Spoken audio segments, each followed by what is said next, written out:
ሰላም ጤና ይስጥልኝ ዳውድ እባላለሁ ከኢትዮ ፕሮግራሚንግ ዩቲዩብ ቻናል ነው በድጋሚ ሌላ ቶፒክ ይዘን መተናል ኢንክሪመንት ኤንድ ዲክሪመንት ኦፕሬተርስ የሚባሉ አሉ ኢንክሪመንት ዲክሪመንት ኦፕሬተር ኢንክሪመንት ኢንክሪዝ ሲያደርግ ነው ኢንክሪመንት ኢንክሪዝ ሲያደርግ ነው ዲክሪመንት ዲክሪዝ ሲያደርግ ነው ስለዚህ ፕላስ ፕላስ ከሆነ ኢንክሪመንት ነው ማይነስ ማይነስ ከሆነ ዲክሪመንት ነው ማለት ነው ስለዚህ ምንድናቸው እነዚህ አውቶ ኢንክሪመንት በራሳቸው አውቶማቲካሊ ኢንክሪመንት ያደርጋሉ አውቶማቲካሊ ዲክሪመንት ያደርጋሉ ማይነስ ማይነስ ሲሆን ማለት ነው ስለዚህ ለምሳሌ if a was 10 ቢሆን a++ ማለት የa ዋጋ ወደ 11 ያድጋል ማለት ነው ስለዚህ ሲአውት ስትሉት 11 ቁጥርን ታገኛላችሁ በአንድ ነው የሚደምረው የሚቀንሰውም ሲቀንስም በአንድ ነው ሲጨምርም በአንድ ነው የሚለው እንወስዳለን እነዚህ ኢንክሪመንት እና ዲክሪመንት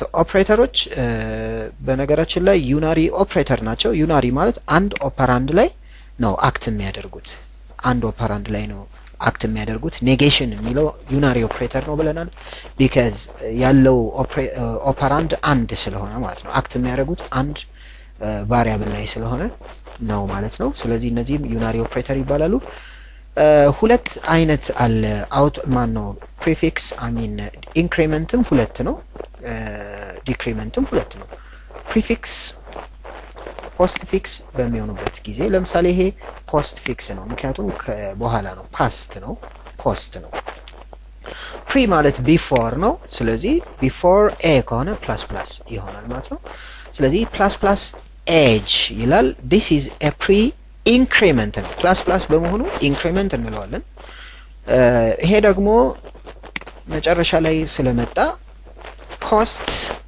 ኢንክሪመንት እንላለን ፖስት ኢንክሪመንት ማይነስ ማይነስ ሲሆን ያው ነው ይሄኛው ማይነስ ማይነስ ቢሆን ፕሪ ዲክሪመንት ይባላል ይሄም ማይነስ ማይነስ ቢሆን በፕላሱ ቦታ ፖስት ዲክሪመንት እንለዋለን ማለት ነው ሁለቱንም ግን በአንድ ላይ መጠቀም አይቻልም the prefix and postfix operators ሁለቱም በአንድ ላይ መጠቀም አንችልም የሚለውን እንወስዳለን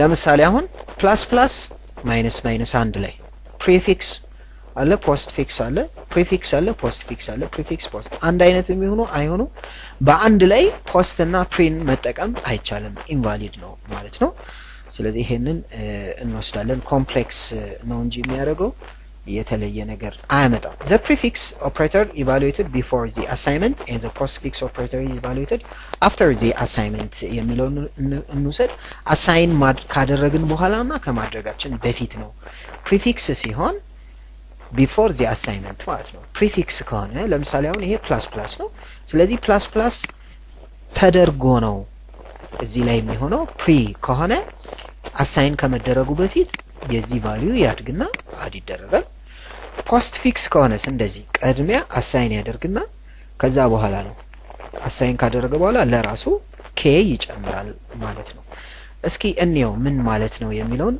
ኬ ለምሳሌ 5 ነው አውቶ ኢንክሪመንት ፕሪፊክስ y is assignment operator plus k ይላል plus k which is 5 ነበረ k plus ስናደርገው 6 ይሆናል 6 ሲደመር 10 16 የy ቫልዩ 16 ይሆንና የk ቫልዩ ስንት ይሆናል ነው ዋናው ጥያቄ የk ቫልዩ ስንት ይሆናል 5 ነበረ 6 ይሆናል ማለት ነው ስለዚህ ከሰጠ በኋላ ለራሱ ይጨምራል ሰጥቷል ፕሪፊክስ ስለሆነ ጨምሮ ነው የሚሰጠው ሁለቱም እኩል ነው የሚሆኑት ምንም ልዩነት የለውም 6 ሲደመር 10 16 ነው ልዩነት የሚያመጣበት እዚህ ጋር እናያለን ለምሳሌ እዚህ ጋር እንዴት ነው የሚሆነው የy ቫልዩ ስንት ነው 15 ነው እንዴት 15 መጣ የk ቫልዩ 5 ነው ብለን ነው የምንነሳው የመጀመሪያውን ነው የምንወስደው ሌተስቱን አይደለም የምንወስደው ስለዚህ 5 ነው 5ን ቅድሚያ ይደምራታል ከዚህኛው ጋር ቅድሚያ ይደምረዋል 5 እና 10 15 ነው ስለዚህ 15ን ከሰጠ በኋላ የk ቫልዩ አድ ያደርጋል k አሁን ስንት ነው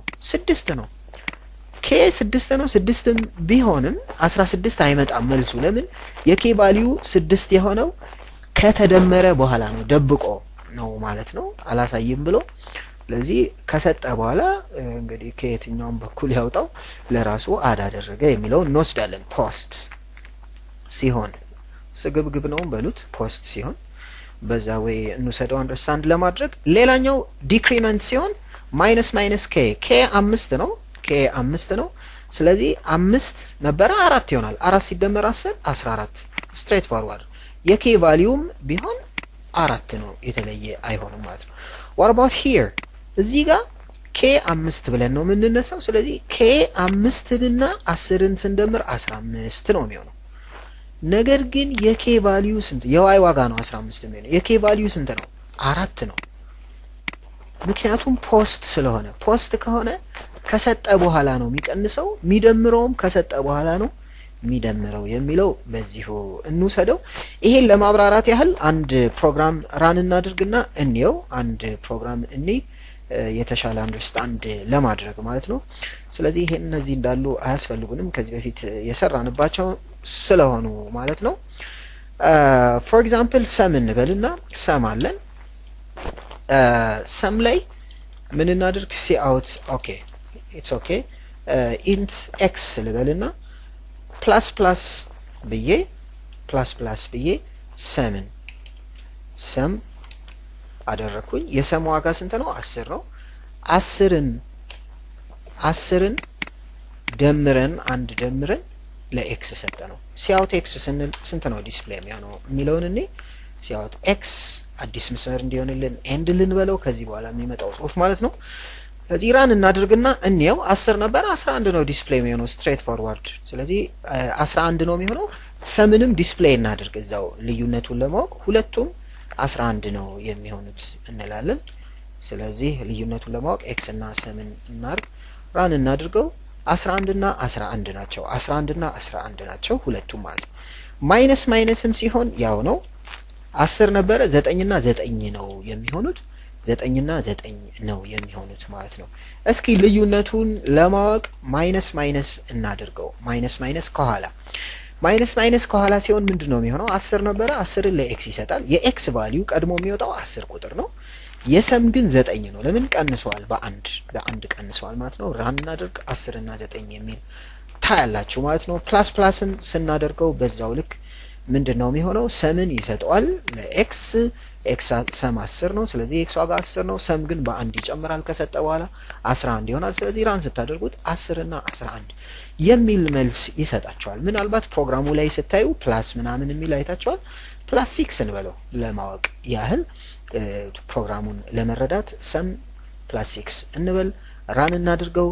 እዚህ ጋር የምታገኙት 16 እና 11 ነው የሚሆነው። ምክንያቱም 6ን ደመርንበት ሰም አለን። ሰም ስንት ነው? 10 ነው። 10 እና 6 16 ይሆናል። ለራሱ ግን ከዛ በኋላ 10 የነበረውን 11 ያደርጋል። በዚህ ወይ ነው አንደርስታንድ የምናደርገው ማለት ነው። ማይነስ ማይነስም ብናደርግ በዛ ወይ ነው የምናየው። ራን እናድርግ። ማይነስ ማይነስ እንዲሁ ነው የሚሆነው። ስለዚህ 16 እና 9 ይሆናል። ለምን 9 ሆነ? ማይነስ ማይነስ ይሆናል። 10 ነበረ ከሰጠው በኋላ 9 ይሆናል ማለት ነው። ስለዚህ ይሄን ይመስላል የዚህ ፕሮግራም አላማ። ፕሊዝ ተከታተሉን፣ ላይክ አድርጉ፣ ሰብስክራይብ አድርጉ if you like the video, and please give us your comment, suggestion, and if there is any topic that we have to raise around the programming concept, you are welcome. Bye bye.